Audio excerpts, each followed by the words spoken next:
Chances are you or someone you know has been affected by addiction in one way or another. I myself have been in recovery from addiction with over 3 years clean from opiates and have witnessed firsthand how Narcan can and does save lives.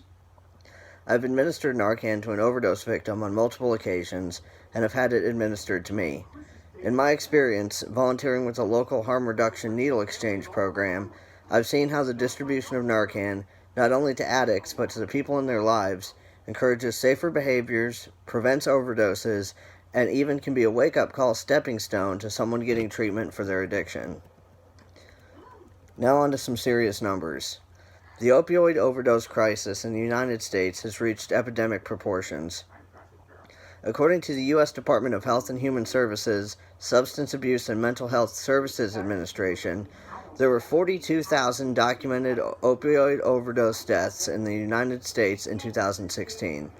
This epidemic has become like an apocalypse for people who use opiates, and it has become one of the leading causes of death. Emergency responders, medical professionals, and law enforcement officials, as well as people struggling with addiction and their friends and family, have been searching for a solution to the opiate overdose epidemic. So what can we do? One possible approach to this problem is a realistic, cost-effective, and may prevent many overdoses from occurring in a medication-assisted treatment that focuses on harm reduction, a Food and Drug Administration approved opiate antagonist called Narcan, also known as naloxone hydrochloride. It's delivered intranasally in a dosage of 2 milligrams. This medication is literally a lifesaver for people who use opiates, and some could say it's almost like a miracle for people who live with addiction. A lot of people have questions about what naloxone is, exactly what it does, and how it can be used to reduce the number of opioid-related overdoses. To understand that, it's important to be able to first recognize the signs of an overdose, to understand why naloxone is needed in this situation. An overdose is when there's a significant depression to the nervous and respiratory systems, which causes symptoms such as unconsciousness, slow, shallow, or erratic breathing, or no breathing at all, going limp, a pale and clammy face, and fingernails and lips turning blue.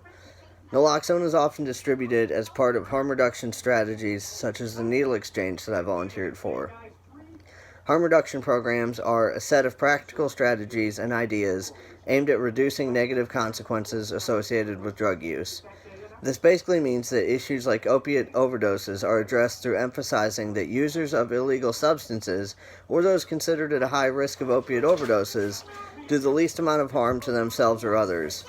In the case of naloxone distribution, it means that rather than focusing on trying to cure addiction or punishing people that have a drug problem, there can be strategies put into public policy to prevent deaths related to overdoses.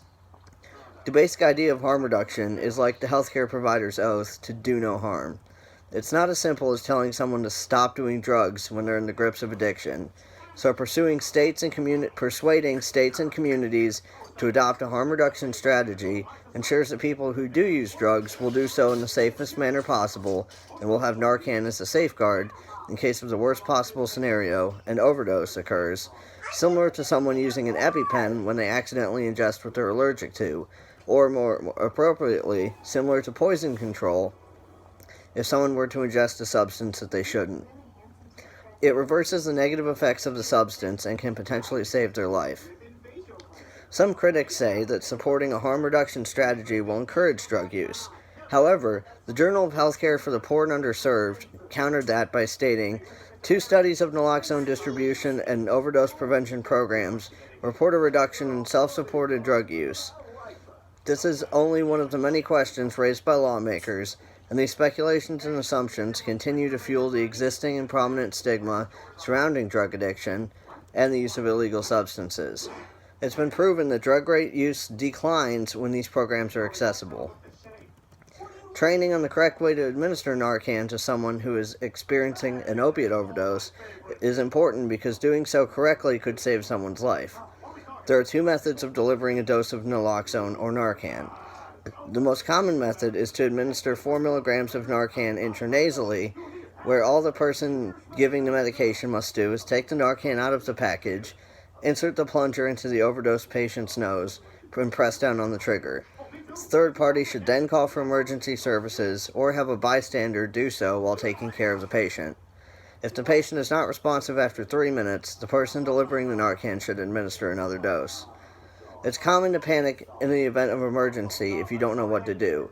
So knowing how to administer Narcan properly in the event of an opioid overdose could save someone's life before emergency responders have even been dispatched.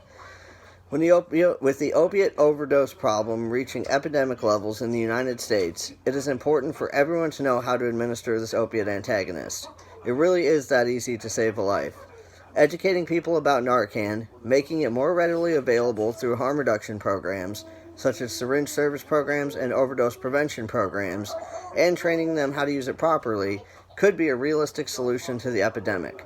Narcan is literally a lifesaver, and we have the opportunity to save lives if it is made more available. Access to Narcan is easy, realistic, and necessary. What do you think the right thing to do is?